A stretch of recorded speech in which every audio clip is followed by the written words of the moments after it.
안녕하십니까. 건강궁금TV의 닥터 토마스입니다.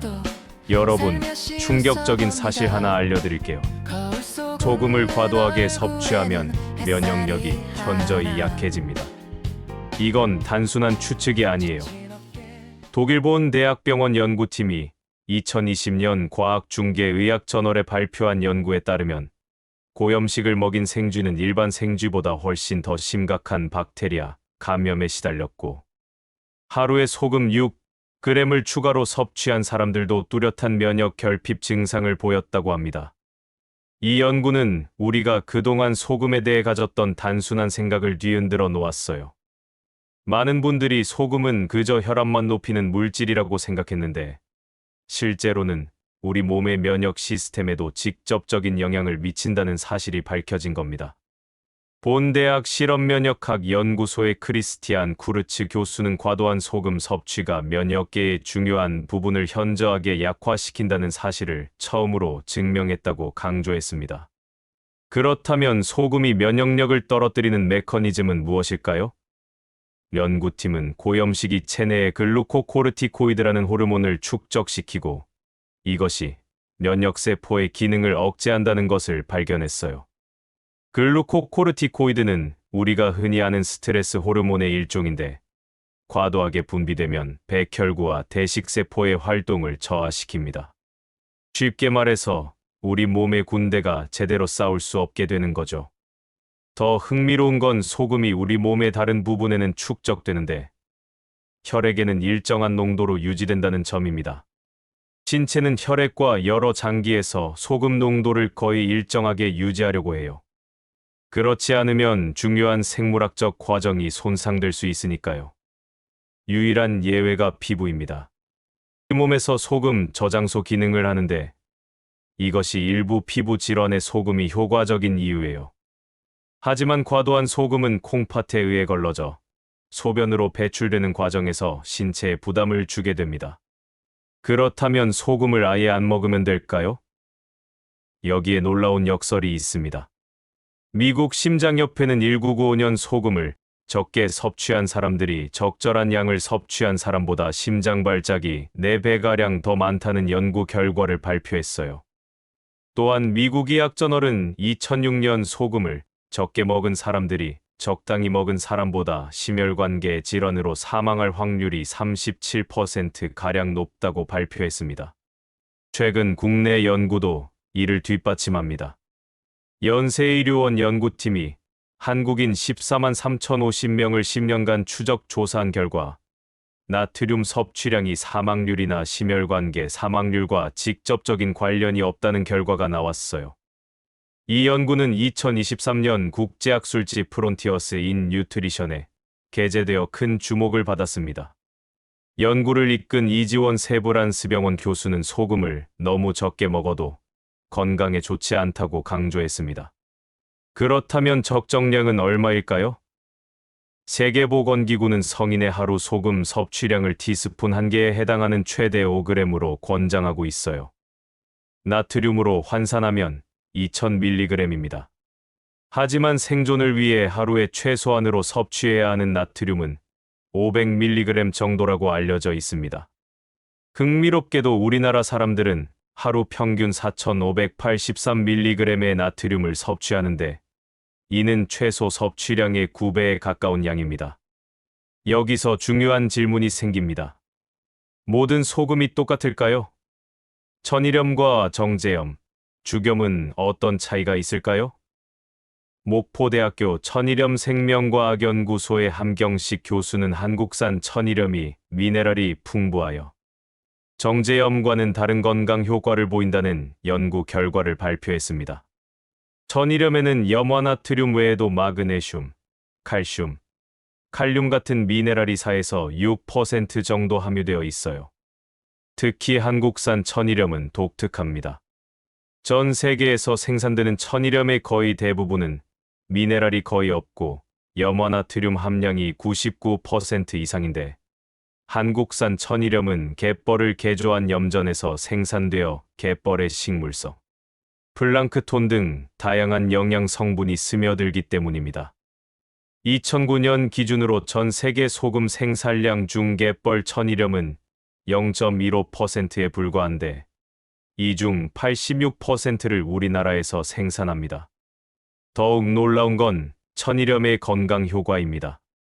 경향신문에 소개된 연구에 따르면 신안군 염전에서 세척과 탈수 과정을 거친 천일염으로 김치를 담그면 항암과 항비만 효과가 나타났다고 해요.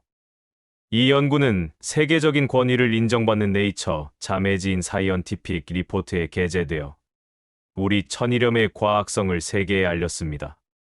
천일염 내 적당한 양의 마그네슘이 김치의 쓴맛을 줄이고 유산균 등 프로바이오틱스의 성장을 도우며 발효균이 건강에 유리한 대사산물을 많이 만들게 한다는 거예요.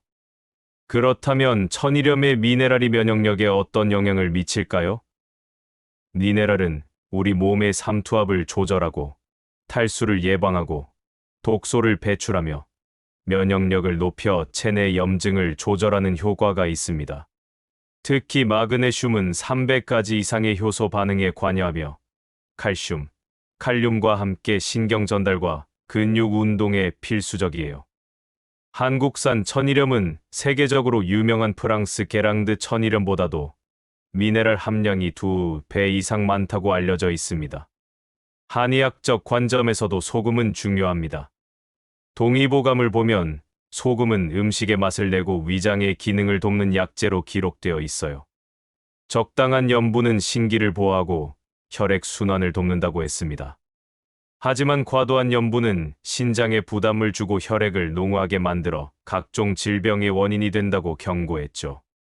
이것은 현대의학이 말하는 고혈압과 신장 질환의 메커니즘과 정확히 일치합니다. 그렇다면 적절한 소금 섭취는 어떻게 해야 할까요? 첫째, 혈액의 염분 농도를 0.9%로 유지하는 것이 중요합니다. 병원 응급실에서 환자에게 투여하는 링거액이 0.9%의 소금물인 것도 이 때문이에요. 이 농도에서 우리 몸의 면역세포가 가장 활발하게 작동합니다.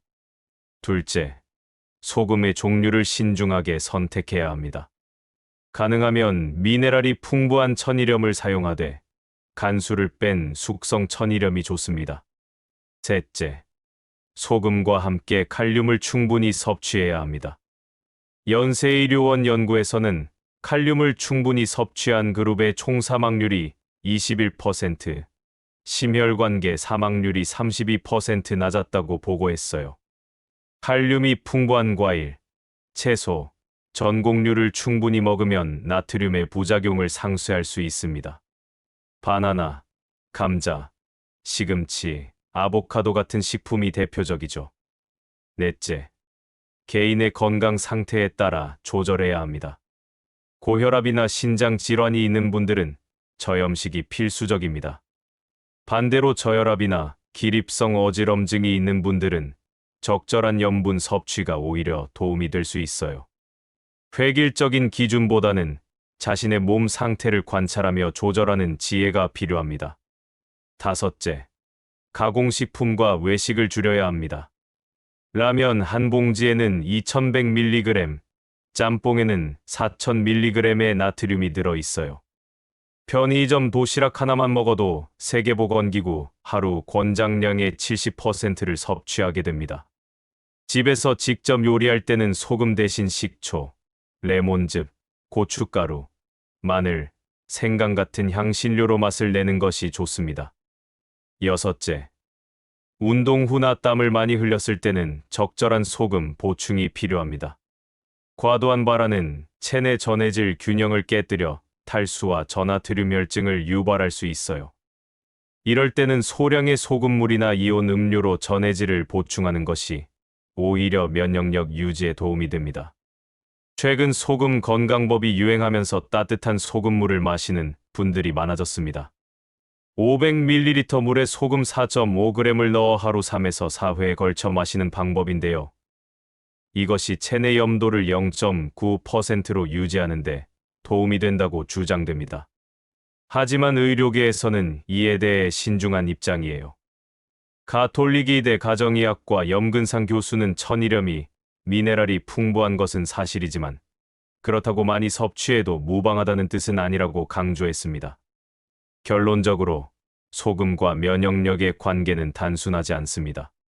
너무 많이 먹으면 면역세포의 기능이 억제되고 너무 적게 먹으면 전해질 불균형으로 오히려 건강에 해로울 수 있어요. 핵심은 균형입니다. 세계보건기구 권장량인 하루 5g을 기준으로 자신의 건강 상태와 활동량에 따라 조절하는 것이 가장 현명한 방법입니다. 또한 소금의 질도 중요합니다. 단순히 정제된 염화나트륨보다는 미네랄이 풍부한 천일염을 선택하면 같은 짠맛에서도 더 많은 영양소를 얻을 수 있습니다. 특히 한국산 천일염은 세계적으로도 인정받는 품질을 자랑하니 우리의 전통 식문화에 대한 자부심을 가져도 좋을 것 같습니다. 마지막으로 소금만큼 중요한 것이 칼륨입니다. 나트륨과 칼륨의 균형이 맞을 때 우리 몸은 최적의 상태를 유지할 수 있어요. 한국인의 칼륨 섭취량은 권장량의 절반 수준이므로 과일과 채소를 충분히 먹는 것이 소금의 부작용을 줄이는 가장 확실한 방법입니다. 건강은 어느 한 가지 물질에 달려 있지 않습니다. 전체적인 식습관과 생활습관의 조화 속에서 이루어지는 것이죠. 오늘도 긴 시간 함께해 주셔서 진심으로 감사드립니다. 건강궁금TV는 앞으로도 여러분의 몸과 마음이 모두 건강할 수 있도록 다양한 시각에서 건강을 바라보는 유익한 정보를 전해드리겠습니다. 단순한 의학 정보를 넘어서 삶의 질을 높이고 진정한 웰빙을 추구할 수 있는 지혜를 함께 나누겠습니다. 오늘도 시청해 주셔서 감사합니다. 여러분 모두가 몸과 마음이 조화로운 진정한 건강을 누리시길 바랍니다. 다음에 또 만나요.